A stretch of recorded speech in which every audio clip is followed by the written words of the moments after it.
Evening friends, आज के update कुछ इस प्रकार से। आज हम बात करेंगे सबसे पहले बांग्लादेश की। बांग्लादेश में इस महीने 12 फरवरी को आम चुनाव होने हैं। ये अगस्त 2024 में तत्कालीन प्रधानमंत्री शेख हसीना को हटाए जाने के बाद पहला चुनाव है, जो 1.5 दशक तक सत्ता में रही। बांग्लादेश में 2024 से मोहम्मद यूनुस के नेतृत्व वाली अंतिम सरकार है। इस चुनावी मुकाबले में दो मुख्य पार्टियां बांग्लादेश नेशनल पार्टी और जमात इस्लामी मानी जा रही है। वहीं शेख हसीना की आवामी लीग चुनाव मैदान से बाहर है। इस चुनाव पर बांग्लादेश के लोगों के साथ साथ तीन पड़ोसी देशों भारत, पाकिस्तान और चीन की भी नज़र लगी हुई है। हम जानेंगे कि तीनों देशों के लिए इस चुनाव में क्या दांव पर लगा है। अल जजीरा की रिपोर्ट के मुताबिक भारत के साथ करीबी संबंध रखने वाली अवामी लीग और शेख हसीना इन चुनावों से बाहर है। 78 वर्षीय हसीना फिलहाल भारत में निर्वासन में है। पिछले साल नवंबर में बांग्लादेश में इंटरनेशनल क्राइम ट्रिब्यूनल ने उनको मौत की सज़ा सुनाई है। हसीना का ढाका से बाहर होने के बाद बांग्लादेश की भू राजनीतिक स्थिति में बड़ा बदलाव आया है। ढाका के बदलते रिश्ते। इंडिपेंडेंट यूनिवर्सिटी बांग्लादेश में ग्लोबल स्टडीज़ और गवर्नेंस के लेक्चरर खोंडाकर ताहिमीद रिजवान ने अल जजीरा को बताया, भारत के साथ द्विपक्षीय संबंधों में ऐतिहासिक गिरावट आई है। वहीं पाकिस्तान के साथ गर्मजोशी भरा मेल मिलाप हुआ है। इसके अलावा चीन के साथ भी ढाका के रणनीतिक संबंध काफ़ी गहरे हुए हैं। ताहिमीद ने आगे कहा कि शेख हसीना के 15 साल के कार्यकाल में रही ढाका की विदेश नीति अब बदल गई है। ढाका की पूर्वानुमानित और पैटर्न वाली स्थिति अब भारत और पाकिस्तान के संबंध में उलट गई है, चीन के संबंध में संशोधित हो गई है। ऐसे में भारत, पाकिस्तान और चीन के लिए चुनाव परिणाम बहुत मायने रखते हैं। अटलांटिक काउंसिल में दक्षिण एशिया के सीनियर फेलो माइकल कुगलमैन कहते हैं कि हसीना को सत्ता से हटाया गया तो भारत को बड़ा रणनीतिक नुकसान हुआ। भारत वो अंतरिम सरकार से बहुत सहज नहीं है। हालांकि भारत को उम्मीद है कि इस आने वाले चुनाव में ऐसी सरकार बनेगी जो भारत के साथ जुड़ने को तैयार होगी। वह उस तरह के लोगों से प्रभावित नहीं होगी जिनसे भारत को लगता है कि उसके हितों को खतरा है। इंडिपेंडेंट यूनिवर्सिटी के खोडाकर ताहिमीद रिजवान कहते हैं, यह संभावना नहीं है कि कोई भी नई सरकार भारत के साथ तनाव को नजरअंदाज करेगी, भले ही उसमें जमात या दूसरी इस्लामी पार्टियां शामिल हों। ढाका की नई सरकार को अपने सबसे बड़े पड़ोसी और भारत जैसे क्षेत्रीय शक्ति को गैर पारंपरिक सुरक्षा खतरों आपसी हित के लिए नजरअंदाज करना मुश्किल होगा। मैन को लगता है कि अगर जमात इस्लामी चुनाव जीतती है तो भारत राजनीतिक और सुरक्षा के नजरिए से चिंतित हो सकता है। वहीं तारिक रहमान की बीएनपी के साथ भारत सहज रहेगा। उन्होंने कहा, बीएनपी का जमात के साथ गठबंधन नहीं है, पार्टी ने भारत के साथ जुड़ने की अपनी इच्छा जाहिर की है। कुगलमैन ने आगे कहा, मुझे लगता है कि भारत भी बांग्लादेश के टूटे हुए रिश्तों को फिर से जोड़ने के लिए तैयार होगा। भारत यह भी समझता है कि अवामी लीग कुछ समय के लिए राजनीतिक फैक्टर नहीं रहने वाली है। ऐसे में उसे बीएनपी के नेतृत्व वाली सरकार को स्वीकार करने और उसके साथ काम करने को तैयार रहना होगा।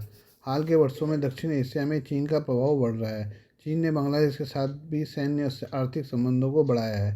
ढाका चुनाव में भी चीन सक्रिय रूप से रुचि ले रहा है। पिछले एक साल से चीनी नेता बांग्लादेश की राजनीतिक पार्टियों के नेताओं से मिल रहे हैं। इसमें खासतौर से बीएनपी और जमात के नेता हैं। गूगलमैन कहते हैं कि चीन चुनावों पर बारीकी से नजर रखेगा, क्योंकि वो बांग्लादेश का एक प्रमुख व्यापार और निवेश भागीदार के रूप में देखता है।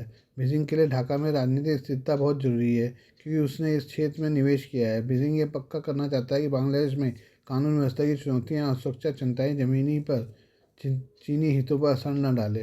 रिजवान का कहना है कि चीन के लिए चुनाव महत्वपूर्ण है, क्योंकि बांग्लादेश का दक्षिण एशिया पर रणनीतिक प्रभाव है। यह एक ऐसा क्षेत्र है जिसे लंबे समय से भारत का प्रभाव क्षेत्र माना जाता रहा है। चीन ने ढाका में कोई पक्ष नहीं चुना है, लेकिन जब चुनाव नतीजों की बात आती है, चीन की कोई स्पष्ट पसंदीदा नहीं है। उसके सभी राजनीतिक पार्टियों से करीबी संबंध है। उन्होंने कहा, जो भी जीतेगा चीन उस सरकार को पूरा समर्थन देगा और दूसरी प्रमुख राजनीतिक पार्टियों के साथ भी बातचीत बनाए रखेगा।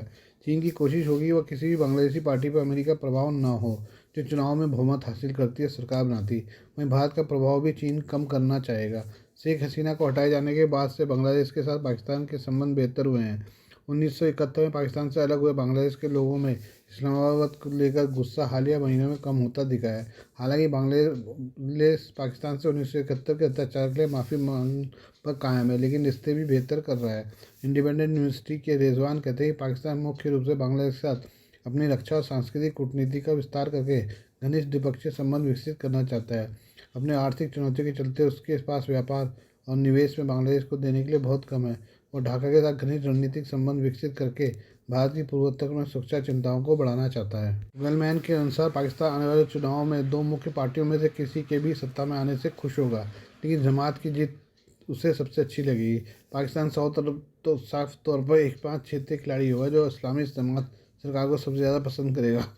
हालांकि बीएनपी नेतृत्व वाली सरकार के साथ भी पाकिस्तान नाखुश नहीं होगा। गूगलमैन कहते हैं, इस्लामाबाद यह पक्का करने की कोशिश करेगी कि बीएनपी के भारत के साथ संबंध ना सुधरे। इससे बांग्लादेश के साथ बेहतर संबंध बनाने की दिशा में इस्लामाबाद की कोशिश कमज़ोर हो जाएगी। बीएनपी बीएनपी पाकिस्तान के साथ सहयोग के सभी रास्ते खुले रखेगी, लेकिन इस्लामाबाद पर बहुत ज़्यादा निर्भर नहीं होगी। वहीं जमात को इस्लामाबाद शायद ज़्यादा अपनी मर्जी से चला सकेगा। आइए बात करें चीन की। चीन अपनी नौसैनिक क्षमता का तेजी से बढ़ा रहा है। इसके लिए उसने अफ्रीका महाद्वीप को एक सैन्य अड्डे के रूप में चुना है। चीन ने अफ्रीका के 32 देशों में अपने युद्धपोतों के लिए बंदरगाहों का नेटवर्क तैयार किया है। इनमें से कई बंदरगाह चीनी सरकारी कंपनियां चला रही हैं। सैटेलाइट तस्वीरों से पता चला है कि चीन ने पिछले एक दशक में पूरे अफ्रीका महाद्वीप में बंदरगाहों का कैसा जाल बिछा लिया है। इसमें नाइजीरिया के लेक्की से लेकर केन्या के मोम्बासा तक शामिल है। इससे हिंद महासागर में भारत की भी टेंशन बढ़ सकती है, क्योंकि चीन रिंग ऑफ पर्ल के जरिए पहले ही जाल बिछा चुका है। ऐसे में चीन की नज़र अमेरिकी सैन्य प्रभुत्व को चुनौती देने पर है। द टेलीग्राफ रिपोर्ट के अनुसार अफ्रीका महाद्वीप पर चीनी पैसों से बने बंदरगाहों को बीजिंग की सरकारी कंपनियां चलाती हैं। इन बंदरगाहों को न केवल व्यापार बल्कि युद्धपोतों को ठहराने के लिए भी डिज़ाइन किया गया है। कई सैन्य विशेषज्ञों ने चेतावनी दी कि चीन इस विस्तार से नौसैनिक अड्डों का एक नेटवर्क बना रहा है, जो स्वेज नहर जैसे प्रमुख समुद्री मार्गों के पास युद्धपोतों को तैनात करने और वैश्विक नौवहन को रोकने में काम आ सकता है। अफ्रीका में बने ये बंदरगाह चीन को तांबा और कोबाल्ट जैसी महत्वपूर्ण सामग्री तक पहुंच भी प्रदान करते हैं, जो लड़ाकू विमानों से लेकर स्मार्टफोन तक हर आधुनिक तकनीक के लिए महत्वपूर्ण है। अफ्रीका में बने कई बंदरगाह चीन निर्मित रेल और सड़क परियोजना के माध्यम से खदानों से जुड़े हैं। ये चीन के दुर्लभ पृथ्वी तत्वों के बाजार में वर्चस्व का समर्थन करते हैं और अमेरिका के खिलाफ एक खास ताकत प्रदान करते हैं। रिपोर्ट में विश्लेषकों के हवाले से बताया गया है कि इन बंदरगाहों के माध्यम से चीन इससे गुजरने वाले सामान और संवेदनशील कार्गो की निगरानी कर सकता है। अमेरिकी राष्ट्रपति डोनाल्ड ट्रंप गनबोट कूटनीति की ओर बढ़ रहे हैं। इनमें प्रमुख रणनीतिक संपत्तियों पर शक्ति के दम पर नियंत्रण हासिल करना शामिल है। इसके अलावा वह अमेरिका सैन्य क्षमता बढ़ाने के लिए दोस्तों को भी धमकाने से बाज नहीं आ रहे हैं। इसका प्रत्यक्ष उदाहरण ग्रीनलैंड पर अमेरिकी कब्जे की धमकी देना है। ट्रंप लगातार कह रहे हैं कि उन्हें ग्रीनलैंड पर अमेरिकी कब्जे के अलावा कुछ भी स्वीकार नहीं है। उन्होंने इसे अमेरिका की राष्ट्रीय सुरक्षा के लिए जरूरी करार दिया है।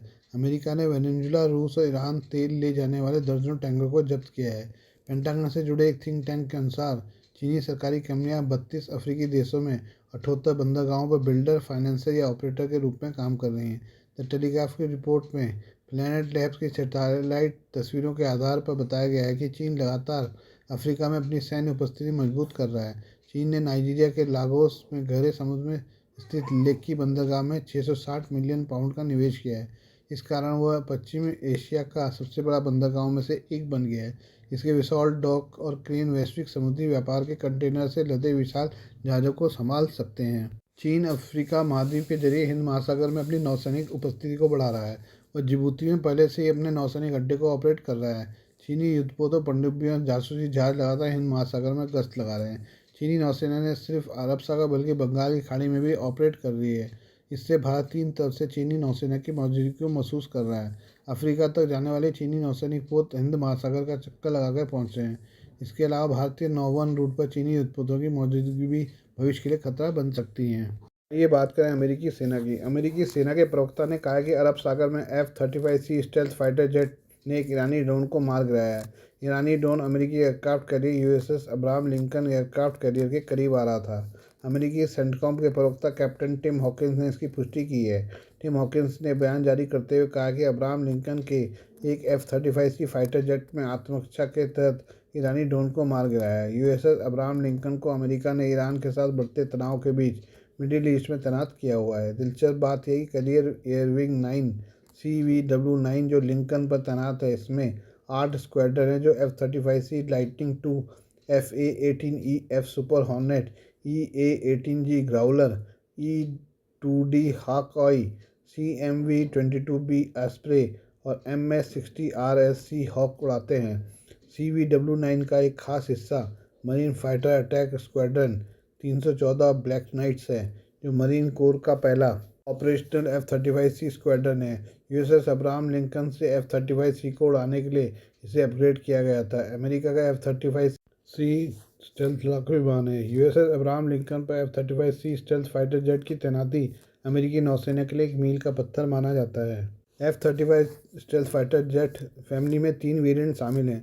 F-35A यह प्रारंभिक टेक ऑफ और लैंडिंग वाला वर्जन है, जिसका इस्तेमाल अमेरिकी वायुसेना के साथ साथ अमेरिका के कई सहयोगी देश करते हैं। ये ज़मीन पर बने एयरबेस से उड़ान भरते हैं। F-35B यह short take off vertical landing वाला वेरिएंट है जिसे marine corps amphibious assault ship से ऑपरेट करती है। F-35C इस फाइटर जेट को एक एयरक्राफ्ट कैरियर से उड़ान भरने के लिए डिज़ाइन किया गया है।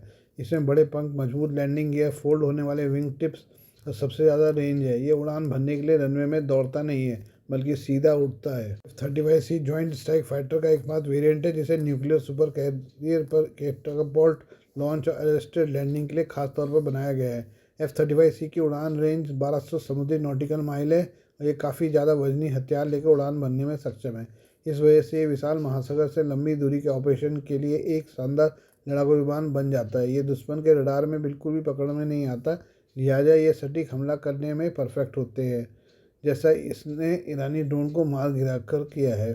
F-35C लड़ाकू विमान 5000 पाउंड से ज़्यादा इंटरनल हथियार या 18000 पाउंड से ज़्यादा इंटरनल और एक्सटर्नल हथियारों का कॉम्बिनेशन ले जा सकता है। ये अमेरिकी नौसेना को ज़रूरत पड़ने पर स्टेल्थ मोड में काम करने या ज़रूरत पड़ने पर स्टेल्थ मोड को स्विच ऑफ करने की भी क्षमता देता है। इसके अलावा F-35C fighter jet intelligence, surveillance, reconnaissance ISR mission के लिए भी डिज़ाइन किया गया है।